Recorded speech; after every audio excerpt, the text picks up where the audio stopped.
एंट्रीचं आज आम्ही बाटूचे professor Khobragade sir यांच्या फार्म हाऊसमध्ये आलेलो आहोत.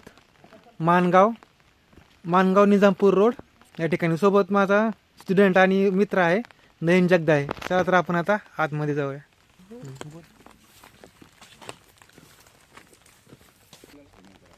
हा आहे तलाव, तुम्ही पाहू शकता. या संपूर्ण 4 एकरच्या शेतीसाठी याचं पाणी वापरलं जातं.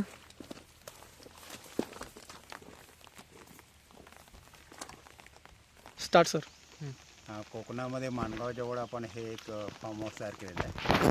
ह्या फार्म हाऊसच्या आतमध्ये जवळपास 2 ते 2.5 एकरच्या परिसरामध्ये आंबे, जी कोकणातली प्रमुख फळं आहेत, तर हापूस आंबे, काजू, चिकू, त्याच्यानंतर फणस, याची जवळपास सर्व मिळून 800च्या घरामध्ये आपण झाडं आतमध्ये लावलेली आहेत.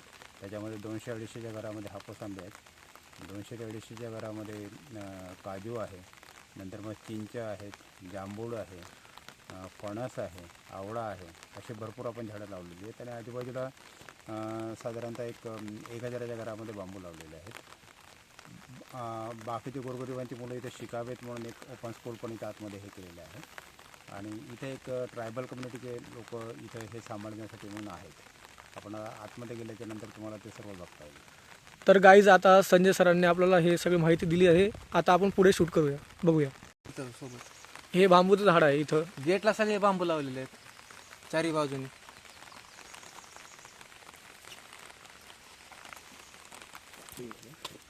हे काजूचं झाड आहेत गाईज. आता ह्या साईडला हे बांबूचे झाड आहेत. सर आता आपल्याला पुढे थोडं सांगत जात आहे, तर आपण तू पुढे दाखवू. इकडे सगळे काजू झाड गाईज, हे सगळे दिसत आहे, सगळे काजूचे झाड आहेत. पूर्ण काजूवर इकडे आंबा आहे. इथून सगळं तिथपर्यंत जेवढं महाग असेल ना तेवढं सगळे काजूचे झाडं आहेत, असं सरांनी आम्हाला सांगितलं. आता आपण पुढे आंब्याचं झाडं बघूया गाईज. हे नारळाचं आहे. लेफ्ट साईडला पूर्ण आंबे आहेत. हे लेफ्ट साईडला हे सगळे आंबे आहेत. हे सगळे जे दिसत आहे सगळे आंब्याचे झाडं आहेत. अजून आता पुढे आपण वेगळे झाडं बघूया. हे सगळे आंब्याचे झाडं दिसतात गाईज. सर एकूण जवळपास 250 झाडं आहेत. आता सरांनी सांगितल्याप्रमाणे एकूण आंब्याच्या 250 झाडं आहेत. सर, आणि आपले याचे बांबूचे किती सर? बांबू 1000 आहे. बांबूचे 1000 झाडं आहेत. असं पेशंटसाठी नाही का, हे असे हा रस्ता आहे. आता सध्या पावसाळ्यामुळे हे सगळं गवत वाढलेलं आहे, नंतर करता येईल. हे आता इथं गवत वाढलेलं असल्यामुळे यांना सगळ्यांना नीट हे दाखवता येत नाही. पण आता गवत जेव्हा होईल जवळून द्यायचा बोल अशा. सरांनी सांगितल्याप्रमाणे हे विद्याचे झाडं म्हणतो आपण, हे लावले आहेत. मोरपंखीचं झाड. हे आंबे इकडे सगळं इथून आता सुरुवात सगळी ना, इथून सगळ्याचा नारळाच्या झाडाची सुरुवात होईल. इकडे ह्या बाजूला आंबे आणि नारळाचं झाड आहेत. इकडे पुढं हापूस आंब्याचं झाड आहेत गाईज. हे फणसाचं झाड आहे गाईज. कोकण आणि फणस ते कॉम्बिनेशन असतंच. आज पहिल्यांदा आम्हाला फणसाचं झाड बघायला भेटलं. हाय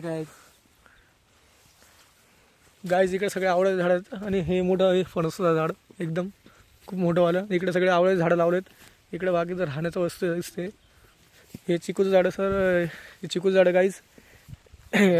जांभूचं. आणि हे एवढं सगळं हापूस आंब्याचं झाड आहेत, एवढे मोठे मोठे ते गाईज. ह्या साईडला हे सगळे हापूस आंब्याचे झाड आहेत गाईज. सरांनी सांगितल्याप्रमाणे सगळे तसे. हे आता इथं राहण्याचं घर बनवलं सरांनी. इकडं सगळं आजूबाजूचा सभोवतालचा प्रदेश गाईज. सगळं इथं पोरांना, लहान पोरांना शिकवण्यासाठी इथं फळा पण लावलेला आहे गाईज. मोफत शिक्षण असतं म्हणून इथं फळा पण लावलेला आहे गाईज. इथं या लहान पोरांना म्हणजे ज्या पोरांना असं शिकता येत नाही त्या पोरांना शिकवलं जातं सर गाईज. इथं सरांकडून ते मोफत शिक्षण घेतात. हा, इथं अजून एक तलाव आहे गाईज. हे बाकीची केळीचं झाडं गाईज.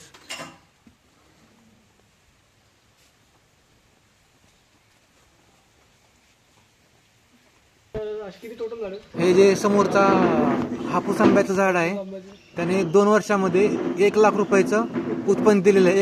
एकाच झाडाने 1 लाख रुपयांचं उत्पन्न दिलेलं आहे.